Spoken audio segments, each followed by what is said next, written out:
அயோத்தியின் கோட்டை வாசல்களும் மதில்களும் வானுயர்ந்து நிற்பதை வர்ணிக்கும் காட்சி.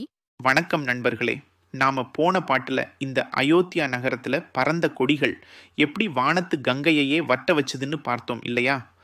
இப்போ அந்த கொடிகள் மட்டுமல்ல, வேற என்னெல்லாம் வானத்துக்கு மேல போகுது, எதையெல்லாம் தலைகுனிய வைக்குதுன்னு கம்பர் சொல்றாரு, கேளுங்க. வன் தோரணங்கள் புனர்வாயிலும் வானின் உம்பர் சென்று ஓங்கி மேலோரிடம் இல் எனச் செம்பொன் இஞ்சி குன்று ஓங்கு தோளோர் குணம் கூட்டு இசைக்குப்பை என்ன ஒன்றோடு இரண்டும் உயர்ந்து ஓங்கின ஓங்கல் நாண.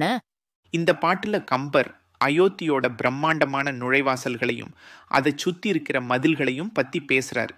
முதலடியில வன் தோரணங்கள் புனர்வாயிலும் அப்படின்னு சொல்றாரு. வன் தோரணங்கள்னா வலிமையான கம்பீரமான தோரணங்கள், வாயில்னா நுழைவாயில், பெரிய பெரிய பலமான தோரணங்களோடு இருக்கிற அந்த வாசல்கள். அடுத்து செம்பொன் இஞ்சி 1 மற்றும் 2. செம்பொன் இஞ்சினா செம்பொன்னால கட்டப்பட்ட மதில். 1 அப்படின்னா 1 கூட 2 மொத்தம் 3. அதாவது அகநகர், இடைநகர், புறநகர்னு 3 அடுக்கு மதில்கள் அயோத்திக்கு இருந்திருக்குன்னு சொல்றாரு. அந்த செம்பொன் மதில்களும் எப்படி இருக்குதாம்? வானின் உம்பர் சென்று ஓங்கி. வானின் உம்பர்னா வானத்துக்கு மேல. அந்த வாயில்களும் மதில்களும் வானத்துக்கு மேலேயும் போய் அவ்வளவு உயரமா நிக்குதாம்.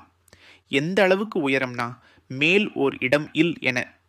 அதாவது இதுக்கு மேல போறதுக்கு வானத்திலேயே வேற இடம் இல்லையோங்கிற அளவுக்கு உயரமா இருக்குதாம். இந்த உயரத்தை கம்பர் எதோட ஒப்பிடுறார் பாருங்க. இதுதான் கம்பரோட சிறப்பு. குன்று ஓங்கு தோளோர் குணம் கூட்டு இசைக்குப்பை என்ன. இது ஒரு அற்புதமான உவமை. குன்று ஓங்கு தோளோர்னா மலை மாதிரி திடமான தோள்களை உடைய அந்த அயோத்தி மக்கள். அவங்களுடைய குணம் கூட்டு இசைக்குப்பை என்ன. குணம்னா நல்ல பண்புகள், கூட்டு இசைனா ஒருத்தருக்கொருத்தர் இருக்கிற நட்பு, அப்புறம் அவங்களுடைய புகழ். இந்த 3ம் சேர்ந்த ஒரு தொகுப்பு, ஒரு குவியல் மாதிரி. அந்த மக்களோட நல்ல குணங்களும் நட்பும் புகழும் எப்படி உயர்வாக யாருக்கும் எட்டாத அளவு மேன்மையா இருக்கோ, அதே மாதிரி அந்த 1ோடு 2, அதாவது 3 மதில்களும் வாயில்களும் உயர்ந்து ஓங்கின. எப்படி? ஓங்கல் நாண. ஓங்கல்னா மலை. மலையே வெட்கப்படுற அளவுக்கு, தலை குனியுற அளவுக்கு உயரமா நிக்குதுன்னு சொல்றாரு. பாத்தீங்களா கம்பரோட கற்பனை?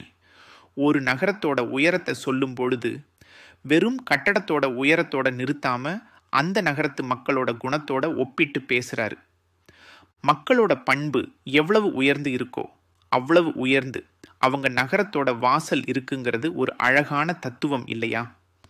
அயோத்தி வெறும் கல்லாலும் மண்ணாலும் ஆன நகரம் இல்லை, அங்க வாழற மக்களோட குணத்தாலையும் உயர்வா நிக்குதுன்னு கம்பர் சொல்றாரு. என்ன ஒரு அற்புதமான சித்திரம்! இந்த பாட்டோட நிறைவா அடுத்த அழகிய காட்சிக்கு போவோம்.